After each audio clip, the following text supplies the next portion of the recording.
Hey, welcome to the Motormouth YouTube channel. I'm Zach. I'm Andrea. And this is Questions, Coffee, and Cars 188. How do you get a question in for, not today, but in the future? Follow along on Instagram at motormouth_Andrea. Every Sunday morning, I put a post out asking for questions. Once we gather them, the post is deleted and we start the show. Time now for Questions, Coffee, and Cars. Your questions from Instagram. I just had a question for your next Cars and Coffee show. VW just revealed their new GTI 50th edition. Do you know whether it will be available in Canada? You sent an email to Thomas, right? What did he say? Our wonderful PR rep for Volkswagen. And he said they're working on it, but slim. So don't get excited. Because it's a higher horsepower. It's like a club sport kind of thing, right? So yeah, it'd be nice. Yeah, there you go. So 50th anniversary. It looks like it'll probably be a no-go, but they are working on it. Can you tell us your thoughts on the latest electric vehicle mandate from the government of Canada? I don't think this is even possible, given our climate and infrastructure. It's aggressive. Yeah, so, okay, it's a bit confusing because there are different ZEV mandates for different regions. Like we have a ZEV mandate in BC, Quebec has a very aggressive one, and then there's a national policy. The government, just to give you a little background, we got a great email from Barry Penner, former minister in the previous government here in British Columbia. The government of British Columbia looks like, Andrea, they realized the 2026 target of, what was it? It was aggressive. 26%, I think, of cars or something like that. Yeah. They're not going to meet that. So they're going to have to roll it back. So this summer, and they're going to have the official announcement probably in the fall. They're going to have to roll back these aggressive targets. And just to add to that, Zach, also, Quebec has passed British Columbia now in electric vehicle sales. Interesting thing about this article that Barry sent is that it says in British Columbia, okay, pure EVs are down, but also plug-in hybrids are down. So that definitely reflects the price. And we talk about that a lot with plug-ins, that sometimes you think to yourself, are they worth it over a hybrid for that extra cost and savings on fuel? Some of you who can have a clean drive every day and stay within that range that a plug-in hybrid offers, you would probably say, yeah, it's great because I hardly ever go to the pumps. The Canadian one by the federal government, so this is federal, is very aggressive, just like the BC one and Quebec. But in 2026, all light-duty vehicles, 20% of them need to be fully electric. It's not going to happen. So where we are right now is they have gotten rid of the EV rebate in British Columbia. They've gotten rid of the EV rebate federally. Quebec has halved theirs and will have it again in January. So it's going to go down to like $1,000 or $1,500, something like that. It's not going to be that much. And what we're seeing is the sales are doing this. So nationally, EV sales are running around 6.5% to 7%. Okay. In BC, it's around 15 to 17%, but that's from a high of around 22% 2 years ago. So it's stalling out. And the people who have bought EVs, everybody who were the early adopters are not going back out. Interestingly, that thing that Barry sent us, the one thing I just pointed out to Andrea is it showed the higher the income, the more likely that you're going to buy an EV. And my line for years has been electric vehicles are a plaything of the upper middle class. People who can afford them as a kind of a novelty thing, because I want an electric car, and then they end up liking them. They're the ones who buy them. Well, they do enjoy the whole EV experience, but they'll maybe lease for 3 years and then give the vehicle back and then get another electric vehicle. They're not worried about the depreciation factor. There are people who are possibly making the stretch to buy an electric vehicle, and they're putting a lot of money into it, and they expect that the depreciation won't be as great as what we're seeing with them. Now, every year, federally, that percentage point is going to go up for new vehicles being electric. And by 2035, It's at 100%. It's not going to happen. The one that British Columbia, they had one graph that showed the very aggressive mandates that are in place right now, Yeah. and that's to be, I think, 90% EV by 2030. Come on, that's 4 model years away. We're already driving 2026 models, so that's 4 model years away. We're not going from 6.5% federally to 90%. It's just not going to happen. So they're going to have to relax. The federal government, by the way. Somebody wrote a good comment on one of our videos and said, EV sales in Canada are going to be dead. And here's why. Because the Minister of the Environment stood up in the House and said they're going to bring back an EV rebate, right? So is anybody going to buy an electric car, or they're going to wait for the EV rebate? They're going to wait. So what you'll see is electric vehicles will stall until that is made official, which won't happen now until the fall, because the House isn't sitting. But federally, they are bringing it back. How much is it going to be, though? I don't know. I mean, they certainly didn't give a price point of $5,000, which is what it was before, and really help people bring that cost down. So it is going to be tricky. Manufacturers don't make a lot of money when they produce electric vehicles. So it's tough for them to continually put money on the hood. But if these aggressive mandates stay, they're going to have to do something for sure. And some of you will say, oh, why can't we bring in Chinese vehicles? Well, how is that fair to manufacturers who are producing vehicles in North America? Okay. A quick update on that. There's a YouTuber in the UK. His name is JM. You might know him. He's an automotive journalist there, and he did this whole thing about BYD and how influencers are being paid by BYD and then being sued if they don't say nice things. Yeah. So he's got an interesting video about that. I encourage you to go and search it. But basically, there were some articles, and he showed them that the electric car market in China is saturated. They're all losing money, including BYD, and a lot of them could be insolvent shortly. There's just, they're not making any money. And the race to drive down prices, BYD is basically trying to get rid of a lot of the brands so they can win, but they're doing it with massive amounts of debt.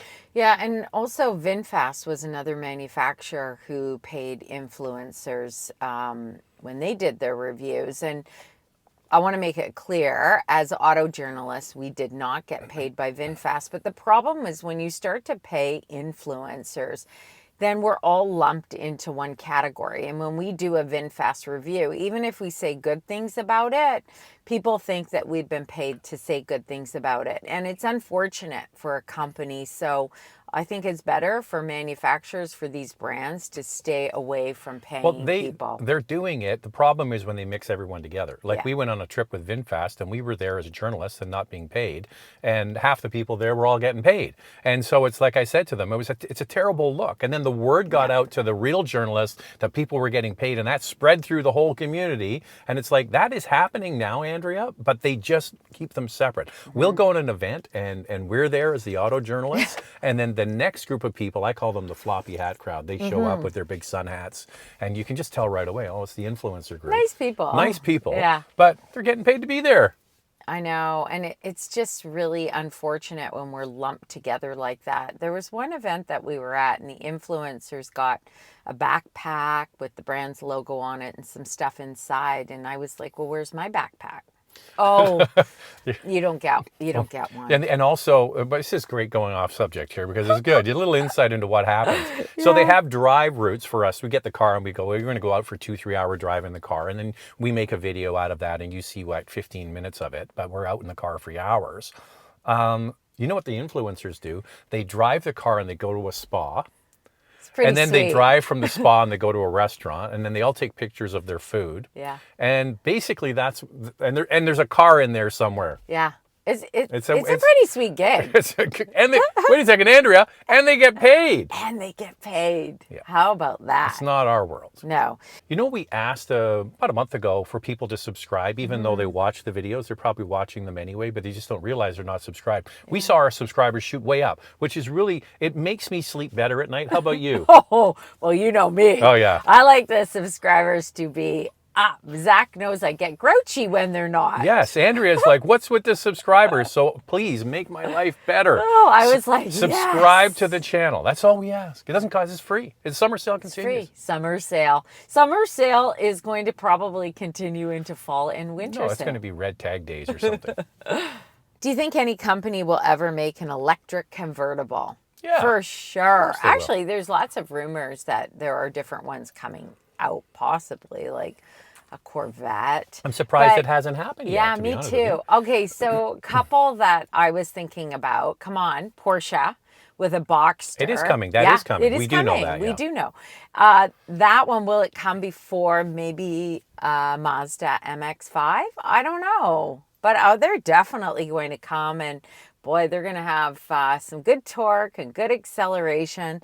Probably a lot of fun I think to drive. the Miata from, well, there's all kinds of speculation, will be a small electric battery, because it's a lightweight sports car, with a range extending rotary engine. Yeah. So they're going to go back to the rotary engine that will run at basically a constant speed as a generator. So you can drive it in EV mode, and then when you need to go like farther, it will be have that rotary engine under the hood. The question is, are they going to have a manual transmission? That's the question. And it can be done. Yeah. We know somebody, Ian Corlett's got he converted an old 911 into an EV, and it's a manual. It's a manual. So yeah, it can be done. We'll wait and see. I just quickly wanted to go back to the last question that we were talking about electrified vehicles. By the way, that article that Barry sent, and we've talked about this before, hybrids are not included. Oh yeah, don't get me on that. Hybrids. Like, people are buying hybrids. Hybrids are so important. We had friends over on our deck over the weekend. And I don't remember much of that night, Andrea. There's a lot of wine involved. trust me, Zach woke up in the morning, and by the way, Charlie ran a half marathon Yeah. on Sunday. Half of the Motor Mouth Bro run half a marathon. Yeah, he did it in an hour and 40 minutes. So I had to take him early in the morning, and I think our friends left at 1 in the morning. So it was not much sleep for Drea. And then when I got back, I woke Zach up, or you were already up, but not feeling great. And No, we I had felt to like- go to the run. When we went down to the run to see him finished on it. Here, should we put Charlie in with his shirt Yes, off? Okay. do it. So I took my camera, my regular Yeah. camera down, and I got a shot of Charlie, half of the Motor Mouth Bros, finishing the half marathon, did it in an hour and 40 minutes. We had Yeah. no idea that was a good time. Apparently that's a really good time. So For a first for a very time. first time Yeah. he did it. So, and he had good style. Yes. So this is what I was reading about the points that Barry sent, were maybe some changes they're going to make, and was not included were hybrid vehicles. I just don't understand. Get car companies to achieve a certain CO2 number, and how they do it is up to them. Do not say it has to be just electric. If it's done with smaller efficient engines and small hybrid systems, let the market buy those. That's what people really seem to want. Yep, for sure. What are mild hybrids? I see Mazda, Volvo offering these type of hybrid vehicles. Is it better just to get a true hybrid? So all of the mild hybrid vehicles that we've driven have a 48-volt mild hybrid system. And basically, they have a small battery that is powering the 48-volt electric motor. And look at, let's use BMW with their inline 6, and they offer a 48-volt mild hybrid system. You're going to get better fuel economy than if you didn't have it, but I would say it's moderate. It's not like a traditional hybrid. It's not. That's something like Toyota offers. But you know what it does improve on? Torque. Acceleration. So look at it as they shouldn't be called hybrids. They should call it 48-volt assist or something like that. I Yeah. remember we went on the Ram event, and Ram has, I think it's called e-torque or something like that, and it's basically a 48-volt mild hybrid system. And then they have, it's like a big alternator generator thing that helps power the engine. And I said, well, how long does it run for? They said it goes for like half a second. So they use it for what's called launch torque. That's right. So when you first step on it, you get that initial push away from the light for like not even a full second. And I said, well, does it do it again in between gear changes? And they said no. No. So it's used for launch torque. Some of them also have the ability to have the engine switch off more at low speed. So when you're coasting up to a stop sign, the engine will switch off, and they use that system. Yeah, and some have regen braking as well, which is helpful. Mazda on their CX-90 and CX-70, they've got an inline six with a 48-volt mild hybrid system. And viewers do tell me that they get a little better fuel economy, but I still wouldn't say that it's stellar if that's what you're expecting. Yeah, but how would they know? They wouldn't know. Because how would they know I get better fuel economy? Because there's no direct car that doesn't have it to compare it to. So a lot of it is the placebo effect. Well, I've got a mild hybrid, I'm getting great fuel economy. I think maybe they're just efficient drivers. Could be the case. Or it does depend on how you drive, or just comparing it to something like a Honda Passport, let's say with a V6, or an Acura MDX without that 48-volt mild hybrid system, but still different vehicles. You know, you'd have to compare them kind of back to back, that same vehicle with it and without it. Are hybrids and plug-in hybrids... What's this, all EV today? I know, We've it's done so EVs strange. and hybrids. Okay. Everybody had all these questions. Are hybrids and plug-in hybrids really worth it financially if you still have to go in for oil changes and engine maintenance? I think it depends on the individual. Okay, so I just think it's one of these things that I find interesting about people who buy cars and then they have this grudge expense, which is called maintenance. And they go, oh my God, I bought this car, now I have to spend money on it. It's like, you know how many people do not do maintenance on cars? They just they turn up the radio and they go, la, la, la, la, la, I don't hear anything. You know, if you're buying a car, any car, EV, plug-in, hybrid, gas, diesel, spend the money on the maintenance. It's the cheapest form of cost that you can have to keep the vehicle running well long term. Don't scrimp on maintenance. And so all you're doing with a hybrid is averaging down your fuel costs. Yeah, and hybrids are actually priced quite well. So I like a Toyota RAV4 hybrid. You can get a lower trim, so you can get into a hybrid at quite an affordable price point. Of course, Honda with the CR-V hybrid, not so much, because you've got these higher trims, and it's the same in Canada with the Forester hybrid. But in the US, the Forester hybrid has tons of trims. So you can get in at a good price point. I think that plug-in hybrids can get up there in price. It can be expensive. Mitsubishi Outlander plug-in hybrid has a lot of trims, and I think, there's good value there. I also believe if you are driving mostly in the city and you're not putting a lot of kilometers on every day, and then you go home and you charge it up so it's ready the next day, you do have a very clean drive.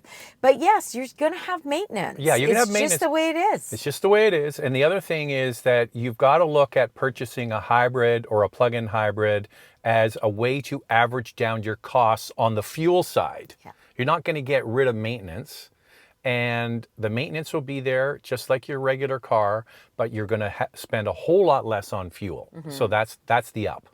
What are your thoughts on this new trend of automakers selling a car, promising so many features, but revealing they're not released yet, and they will be introduced later as a software update?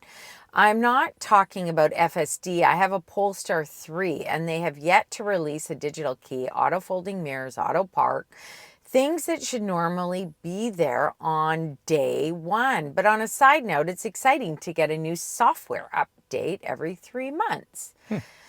You see that with Tesla. You know, one of the guys I used to work with, Rob, he's got a Model 3, and he actually said the same thing. He's like, oh, I really look forward to my updates, my software updates. I do not look forward to phone updates. No. You get your phone and they go, oh, there's a new software update for your phone. And then we got one on our phone recently and now everything's different. I hate that. I like it the same. Yeah, I mean, it's kind of cool that you get the software updates, and that's the new thing about having a connected car. They can push updates to the car. But you're right, like buying something and paying for it probably every month and not having it is frustrating. So the choice is yours. As the consumer, you can vote with your wallet. Sure. You can buy something that has all those features from day one, or you can buy something that doesn't with the promise it's coming in the future. Why you wouldn't have folding exterior mirrors on a Polestar? It actually has to physically have the motor to do it. They can't push that over software. It's very odd. Yeah, so I mean, if it doesn't have a motor to rotate the mirror in, software isn't going to do anything for you. And I would say this to you. You kind of knew it going That's what I'm into saying. it. So if you know it and the dealership says, look, these are going to come, but they're going to be through software updates, then you already know that. If they didn't tell you and said that, yes, they're here, this vehicle that you're buying today comes with all of this, and then you buy it and they say, oh, actually it's a software update, then yes, I would be angry. But you know that going in. The whole full self-driving thing from Tesla has been a bait and switch for years now. And they've got the robo-taxi thing. They're starting to unveil them. Excuse me. They're using them in Austin, Texas now as beta testers. But it's great when you're in Texas and it's nice and dry and sunny and clear. Can you imagine having a fleet of robo-taxis in a Montreal snowstorm in February with sleet and freezing rain, and you can't see anything? Yeah. Because the problem with Tesla's full self-driving is it's all camera-based. Like, they are not going to be able to do that kind of driving with just cameras. Can't be done. I watched a movie where I can't remember. I think they were all electric vehicles anyway. It was something had happened and all the power had gone out, and then they were driving themselves and every one of them crashed in the middle of the road. It wasn't a great movie, by the way, but it's reminded me of that. You must have watched that on the plane. I did. So you need other hardware to go with the cameras. Cameras are vitally important, but you need things like LiDAR that can detect objects when you physically can't see them with the camera. I currently have a 2019 BMW X3, which I only use on really long road trips. 2 adults, 1 dog. And What year is it? love 2019. Oh, that's new. And I love its adaptive cruise control and lane centering features. It's not a daily driver. I'm looking at replacing it with either a Honda Passport or a Volvo XC90 for some additional cargo space without getting a significantly larger vehicle because of my parking situation. Which would you pick, or am I forgetting another option I should look at? I'd keep the car you've got. I know. That's I was what I would thinking do. that the Just keep it. X3 has pretty good cargo space. Yeah, I just keep it. Like, I understand the itch to get something new, but I So don't what know. would you get between they're so different. Passport and the XC90 are very different. I'm a big fan of the new Passport. I am recommending that left, right, and center. It wouldn't It's be so my good. it wouldn't be my highway car though, because No. of the Trail Sport's got quite a soft suspension, and you're going to chuck it in the corners at higher speeds. That's where the BMW plays. And the other thing, Andrea, that B&O sound system in the Volvo, I know. that is really good. So I would say for highway driving, you're going to find comfort level of the XC90 to be better. And it has a beautiful interior. It's on another level from the Passport. You're also going to pay more for it because it's a luxury brand. Wait a second. You're saying you have a parking situation for size. Yeah. Passport is way bigger. It's a biggie. It's quite wide. They made the track wider and the car is wider. Yeah. So that might not fit. I'm like, okay, you don't drive this car very often and you're only using it for long trips. A BMW is perfect for that. Perfect. I'd keep the BMW. Same. I would keep it. It's only the And then two of you Andrea, and what do your you do on the? dog. You have a little something new on the side. What are you going to Well, get? it sounds like he's already got something good on the side. What is it? I don't know. He didn't say, Yeah, well, but it sounds like, because he says he doesn't drive it that much. Okay, so I just keep the X3. Keep the X3, and if you don't have something fun on the side, Get a then sports car. Get something fun. Okay, we're running along here, Drea, so we'll do one more. One more. Okay. As always, love your channel. Regarding stolen cars and insurance, do you think drivers should be on the hook for the extra premium on popular stolen cars? Shouldn't insurance companies escalate this matter to the law enforcement agencies instead? Frankly, I'm tired of excuses from insurance companies that some cars have a higher premium because they are more popular and theft. What do you think? Well, it all comes down to supply and demand. The thieves want cars that are popular for them to sell overseas. Yeah. And so they go to brands that have parts and service and things available in other places. That's why they like Toyotas and Lexus so much. But the thing is, yeah, you can't blame the insurance company. They're covering their losses. What you should be doing is blaming our government for its lax bail system. You steal a car at night and you're out on bail the next day to go and steal another one. Yeah. I mean, if you really want to crack down on auto crime in Canada, put the bad guys in jail. I've got one solution too. This is my solution for this. So these cars get put on in a container, and then they go on a ship, and then they're shipped off to Africa or Russia or somewhere. Yeah. Okay, whoever signs that manifest for what's in that container, Yes. if they open the container and it says it's full of hammers, but it's not full of hammers, it's got a Toyota RAV4 hybrid in there. With a few hammers around it. With maybe a Land Cruiser stuffed in there too. Whoever signed that manifest saying that it was full of hammers, but it's not, that guy should go to jail automatically for like 5 years. I guarantee you, the guy that signs the manifest for what's in that container, they wouldn't be doing it. No. I think you could stop that pretty quickly. You know, we've done some reviews on this. Actually, we spoke to Scott McKenzie from Toyota about theft. The government is getting more involved now, but not enough. They're still being stolen. And I just don't think you can blame the insurance companies. They're the ones that have to foot the bill. So what I suggest to viewers, if you don't want to pay extra, then don't buy it. Yeah, well, buy a car that is low on theft. Like, buy something that they don't want. Yeah. They're looking for cars they can sell overseas easily. And there's certain trims and models that they like, and that's what they're doing. And so also call your MP and say, you got to get tough on crime here, because that's really, it's basically a free-for-all. And I also wonder, too, because we have a viewer who purchased a vehicle, picked it up, waited for it, by the way, was on a wait list, picked it up, parked it in front of his house, and it was stolen not too long after. So was there somebody at the dealership? How did they know where he lived? By the way, maybe they were just in that neighborhood. I don't know. I guarantee you, and the guy who stole it was out on bail the next day. It's crazy. I still think if you sign off and say that container's full of something that isn't. Maybe. All right, so if you want to get a question in, Andrea, how do you do it? Follow along on Instagram at motormouth_Andrea. Every Sunday morning, I put a post out on Instagram asking for questions. Once we gather them, the post is deleted and we start the show.